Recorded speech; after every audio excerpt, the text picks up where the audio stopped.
How can you tell when a civilization is in danger of collapse? Well, that's easy. It's when every leader of every country that makes up Western civilization no longer accepts reality and deals only in lies and cowardice when presented with genuine danger. In the midst of worldwide Islamic violence, war, terror, torture and rape, we're told Islam is a religion of peace, over and over again. It's a sign of total cowardice to state Islam is peaceful, when it is undoubtedly an ideology of supremacism and war. Islam is the Quran is Muhammad, and Muhammad was a warlord and a murderer. Now, Mecca today is the international shrine to Muhammad, but it didn't used to be. First he had to defeat the Meccans when they laid siege to his exiled home in Medina. Muhammad won the battle and was then involved in the execution by beheading of 700 Jewish male members of Medina's Qurayza tribe.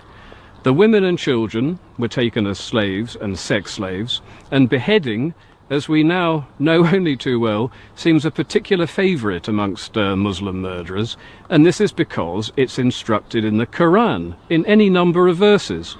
Quran 5:33. The punishment of those who wage war against Allah and his messenger is execution by beheading or crucifixion, or the cutting off of hands and feet from opposite sides. Quran verse 8:12. I will instill terror into the hearts of the unbelievers, smite ye above their necks and smite all their fingertips off. Nice one. Quran 47:4. Therefore when ye meet the unbelievers, strike off their heads. So you see, Mr. Cameron, when Muslim murderers cut off soldiers' heads in London whilst quoting the Quran, it does, contrary to every lie that you've told, have everything to do with Islam. Now, David Cameron seems unaware that the perfect man in Muslims' eyes was a supremacist warlord, a murderer, and a sex enslaver of little girls. But then everything about Islam is supremacist. Islam translated means submission. Come on, what sort of a religion of peace calls itself submission? And what happens if you want to leave this religion of peace? You become an apostate, and the sentence for apostasy is death. So in other words, if you want to leave the religion of peace, you'll be killed.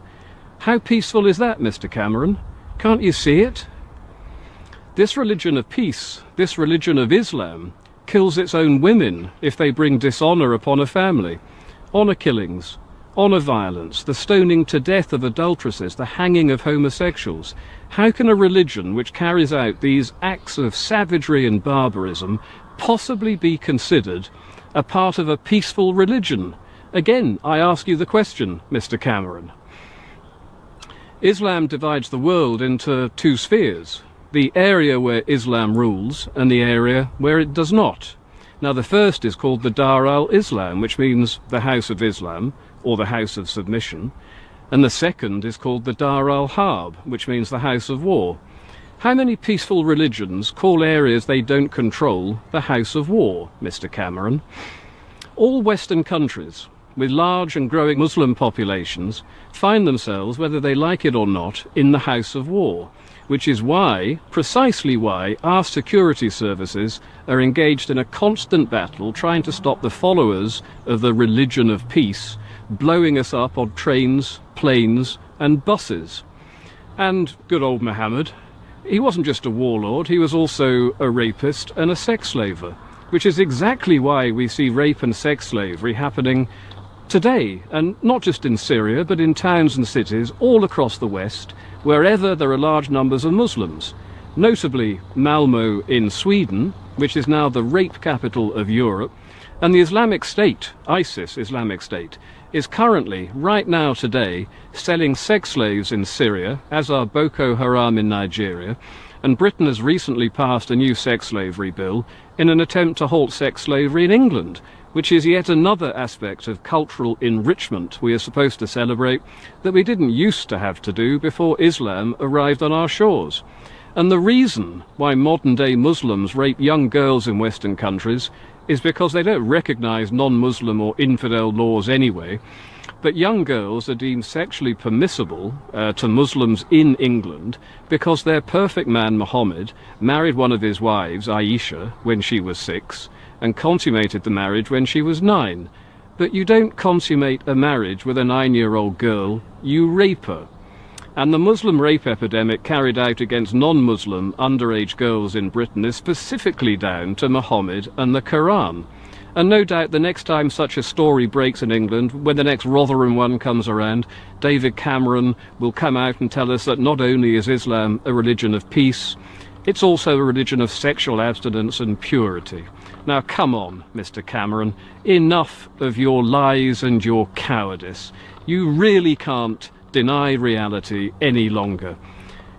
Islam poses the greatest threat to our civilization we have ever seen. And the history of Islam consists of centuries of war against us, against the West. And today the Muslim population is growing 9 times faster than any other demographic in Britain, and demographers are predicting a Muslim majority amongst the young before 2050. What do you think the country will look like then? Do you honestly think we can avoid a civil war when expansionist Islam is so warlike, so intolerant, and so supremacist? And the thing is, you know, this could be dealt with today, but to appease it, as you're doing, Mr. Cameron, hoping it will eat you last like Winston Churchill's crocodile, is a total betrayal of your country and a total betrayal of our children and grandchildren.